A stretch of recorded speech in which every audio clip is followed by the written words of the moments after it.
قمر اچھا ہے فلک پہ نہ حلال اچھا ہے، قمر اچھا ہے فلک پہ نہ حلال اچھا ہے، نظر بھی نہ ہو تو دونوں سے بلال اچھا ہے۔ حضرت بلال حبشی رضی اللہ تعالی عنہ پر بات کرنے کا ایک مقصد تو یہ بھی ہے کہ اسلام نے غلامی کو اور غلاموں کو جتنی عزت عطا کی ہے اتنی عزت کسی اور نے عطا نہیں کی ہے، اور پھر عاشق رسول بھی ہیں، اور آداب عشق سیکھنے کے لیے ضروری نہیں ہے کہ بندہ کسی یونیورسٹی سے تعلیم حاصل کرے،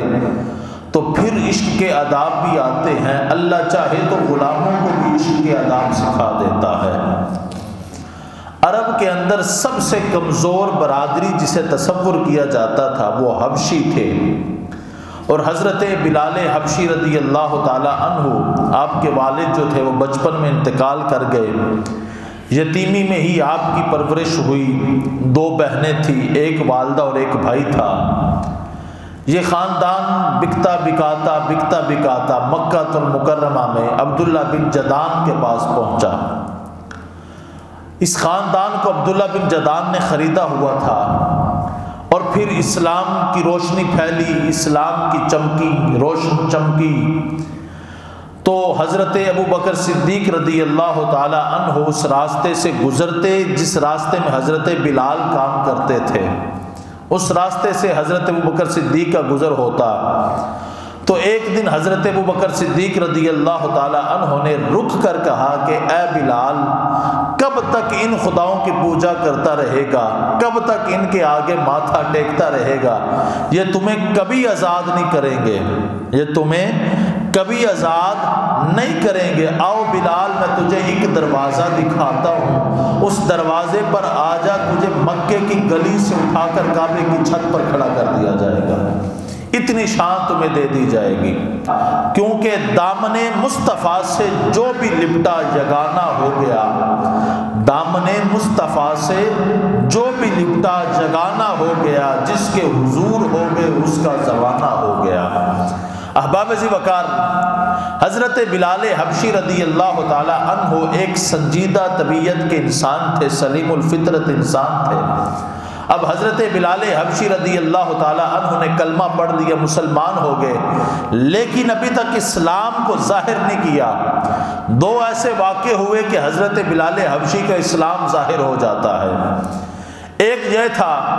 کہ کسی کام سے بت خانے کے اندر عبداللہ بن جدان نے بھیجا، تو حضرت بلال حبشی نے مٹی اٹھائی اور بت کے منہ پر ماری اور کہا، جو اپنا چہرہ نہیں صاف کر سکتا وہ کسی کو کیا نفع اور نقصان دے گا، جو اپنا چہرہ نہیں صاف کر سکتا وہ کسی کو کیا اور نفع نقصان دے گا۔ ایک یہ واقعہ ہوا، تو لوگوں نے عبداللہ بن جدان کو کہا کہ تو سردار ہے،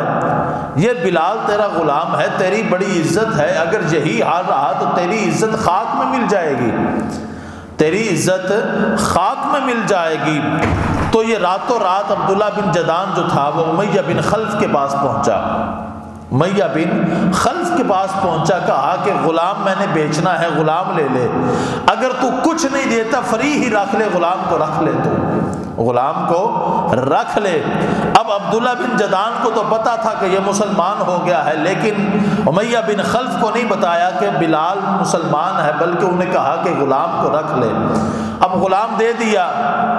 امیہ بن خلف ایک ظالم قسم کا، ایک بدماش قسم کا انسان تھا، اور مسلمانوں پر جو تھا وہ ظلم کرتا تھا۔ اب دوسرا واقعہ یہ پیش آیا جب حضرت بلال حبشی کا اسلام ظاہر ہوا نا، وہ واقعہ یہ تھا کہ حضرت عمار بن یاسر جو تھے، سارے کافر اکٹھے ہوئے اور حضرت عمار بن یاسر کو مکہ کے چوک کے اندر لٹکایا اور مارنا شروع کیا کھڑا کر کے۔ اب حضرت عمار بن یاسر کو تو پتا تھا کہ بلال مسلمان ہے، لیکن مسلمان ابھی کلمہ ظاہر نہیں کیا کہ میں بھی مسلمان ہو چکا ہوں۔ اب سارے کافر مارنا شروع ہو گئے حضرت عمار بن یاسر کو، مار مار کر جب تھک گئے نا، تو امیہ بن خلف نے کہا کہ بلال ادھر آ، یہ پکڑ تو بھی مار، یہ پکڑ تو بھی عمار بن یاسر کو مار۔ تو حضرت بلال حبشی جب حضرت عمار کے پاس گئے تو حضرت عمار نے کہا کہ بلال تو بھی مار لے، میں مار کھا رہا ہوں، تو بھی مار لے، لیکن اپنا کلمہ ظاہر نہ کرنا، میں مار کھا رہا لیکن اپنا کلمہ ظاہر نہ کرنا۔ اگر پتہ ہونا آگ ہے، آگ میں کودنا مشکل ہے، پتہ ہے سامنے موت کھڑی ہے اور موت کے پاس جانا یہ بہت مشکل کام ہے، حضرت بلال کہتے ہیں عمار تو مار کھا سکتا ہے تو بلال نہیں کھا سکتا۔ عمار اگر تو مار کھا سکتا ہے تو بلال مار نہیں کھا سکتا۔ حضرت بلال کہتے ہیں کہ جن کی زلفوں کا تو عاشق ہے ان کی زلفوں کا میں بھی عاشق ہوں۔ اب حضرت بلال حبشی رضی اللہ تعالی عنہ نے پڑھا، بلند آواز سے کہا اشہد ان لا الہ الا اللہ واشہد ان محمدا عبدہ ورسولہ، کہا میں بھی اب عمار کے ساتھ ہوں، مارنا ہے تو مجھے بھی مارو پھر۔ اب یہ امیہ بن خلف ایک ظالم قسم کا شخص تھا، اس نے ظلم کیے، بہت ظلم کیے، لوہے کی سلاخیں پگھلا کر، اور عرب کے اندر ریت تھی، گرم ریت، جب دن سورج آب و تاب پر چمکتا تو حضرت بلال حبشی کو گرم ریت پر لٹا کر اوپر لوہے کی سلاخیں رکھ دیتا یا بھاری پتھر رکھ دیتا اور طرح طرح کی تکلیفیں دی۔ اور امیہ جو تھا وہ مکہ کے اوباش جو آوارہ قسم کے لوگوں کو پکڑاتا اور بلال کے گلے میں رسی ڈال دیتا اور کہتا کہ مکے کی گلیوں کے اندر اسے گھماؤ، اور گزرنے والے کہتے بلال کیا ضرورت تھی کلمہ پڑھنے کی، اب اتنی تکلیفیں تو برداشت کر رہا ہے۔ کسی نے کہا کہ اے بلال اب بلانا اپنے رسول کو، وہ آئیں، اگر تیرا رسول سچا ہے تو بلائیں اسے اور آ کر تجھے بچائیں۔ تو حضرت بلال نے کہنے لگے جب تم کوئی برتن خریدتے ہو تو برتن کو چیک کرتے ہو، برتن کچا ہے یا پکا ہے، مصطفیٰ بھی چیک کر رہے ہیں بلال میرا کچا عاشق ہے یا پکا عاشق ہے۔ احباب ذی وقار بلال کو مار پڑتی تو بلال عہد عہد کی صدائیں بلند کرتا، عہد عہد کی صدائیں بلند کرتا۔ جب کوئی کافر آتا تو بلال بلند آواز سے عہد عہد کہتے۔ ایک دن حضرت ابو بکر صدیق رضی اللہ تعالی عنہ کا گزر ہوا، آپ فرمانے لگے بلال ذرا آہستہ آواز میں کر لیا کر ذکر، تو مار سے تو بچ جائے گا، بلند آواز سے نہ عہد عہد کہا کر، آہستہ آواز سے کر لے، مار سے بچ جائے گا۔ 2 دن آپ نے آہستہ آواز سے ذکر کیا، تیسرے دن امیہ سامنے آیا تو بلند آواز سے کہا، عہد عہد کی صدائیں بلند کی، پھر مار پڑنا شروع ہوئی تو صدیق اکبر کا پھر گزر ہوا، کہنے لگے میں نے جو کہا تھا کہ آہستہ آواز سے ذکر کر لیا کر تو کیا ضرورت ہے بلند آواز سے کرنے کی؟ آپ فرمانے لگے 2 دن آہستہ کیا ہے، آہستہ ذکر کرنے کا مزہ ہی نہیں آتا ہے، آہستہ آہستہ ذکر عہد عہد کرنے کی، آہستہ آہستہ کرنے کا مزہ ہی نہیں آتا ہے۔ ہوا یہ کہ حضور نبی کریم علیہ الصلوۃ والسلام کا گزر ہوا، بلال حبشی کو مار پڑ رہی تھی، حضور نبی کریم علیہ الصلوۃ والسلام کی آنکھوں سے آنسو جاری ہوئے اور حضور حرم میں بیٹھے تھے اور رو رہے تھے، اور حضرت صدیق اکبر نے عرض کی حضور کیا ہوا ہے، رو کیوں رہے ہیں؟ عرض کرتے ہیں، حضور فرماتے ہیں کہ کوئی میرے بلال کو خریدے، کہ کوئی میرے بلال کو تو خرید لائے۔ حضرت ابو بکر صدیق رضی اللہ تعالی عنہ گئے، امیہ بن خلف کے پاس گئے، کہا کہ میں بلال کو خریدنا چاہتا ہوں، بلال کو بیچ دے۔ کہتا ہے کہ میں نے 50 دینار میں خریدا ہے، میں نے 50 دینار میں خریدا ہے، اگر تو خریدنا چاہتا ہے تو میں 2000 دینار لوں گا۔ 50 میں خریدا ہوا غلام صدیق اکبر کو کیا فرما رہے ہیں کہ 2000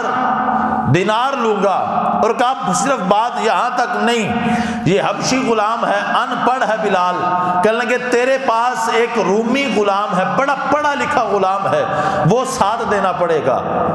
وہ ساتھ دینا پڑے گا۔ فرمایا وہ بھی دیا، 2000 دینار بھی دیے، کہا 2 لونڈیاں ہیں وہ بھی دو، کہا وہ بھی دی، منظور ہے مجھے۔ حضرت عباس پاس تھے، کہنے لگے ابو بکر تو بڑا سمجھدار انسان ہے، کامیاب تاجر ہے، تو نے کیا کر رہا ہے